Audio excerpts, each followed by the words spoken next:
Hi everyone, CeltNews here.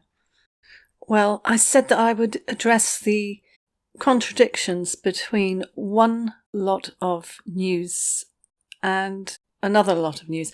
There was an article concerning an alleged Prince Harry rescue by his brother. That originated from Africa. It was in an African newspaper. Also, that was taken up by New Idea, and I know that they put things out there that are quite ridiculous, but they are often spot on with things. That was taken up by Toronto Post. So that's where I got that information from, and also from an email. And it seemed as if there were more than two sources that was coming from. My channel is not a news channel.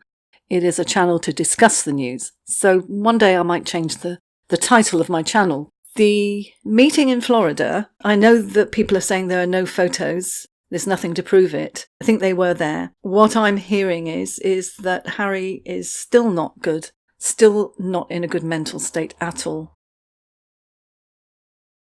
How could the rescue thing have happened and him be there? My thoughts are that this alleged rescue, the information all around it is still very valid. I think that it was put out long after the event because there is no way that Prince Harry's friends and Prince William would put out any news like that. And the fact that it came out in Africa, the actual things that happened, I think happened way before the article was put out. It could have been days or weeks even.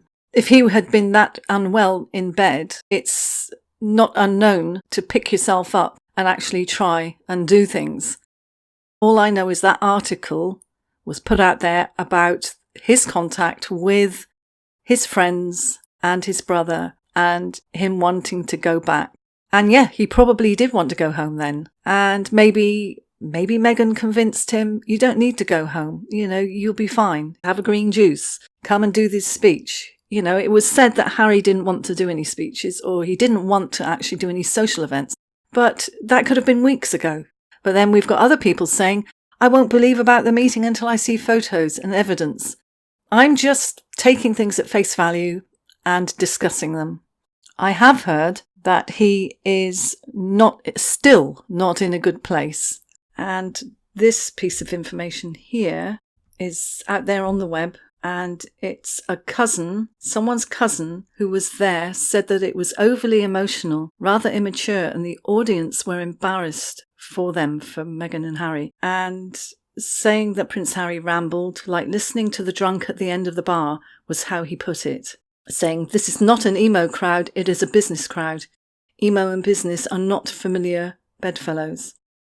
It goes on to say, no wonder they left so soon afterwards. Imagine talking about 7 years of therapy, yet still a wreck. The guy said that any sane individual wouldn't stay in therapy for 7 years without success. We'd move along to a different one. No wonder JP Morgan won't comment. And then it goes on to say they rambled on and on for over 10 minutes. People go there to make money and learn, and they weren't impressed at all. The dates have changed as regards his amount of counselling he's had. 1 minute he says it was 7 years of counselling, and then it's either 2 or 3 years, which is how long he's been with Meghan. So people are saying he should change counsellors, and it's not good that he's gone and done this meeting, judging by the comments that are coming out about it. I think it's very sad. And I think it's can't pay $400,000 and lose participants. He commented that they have no talent or success, and his only claim is born into royalty. I'd die of humiliations because I don't think that any counsellor would encourage him. Prince Harry is not well. Business meeting and talk in such an emotional and immature way. So those are my thoughts. I'm disappointed that he went and did this. Let's have your thoughts on it. See you in the next one. Bye.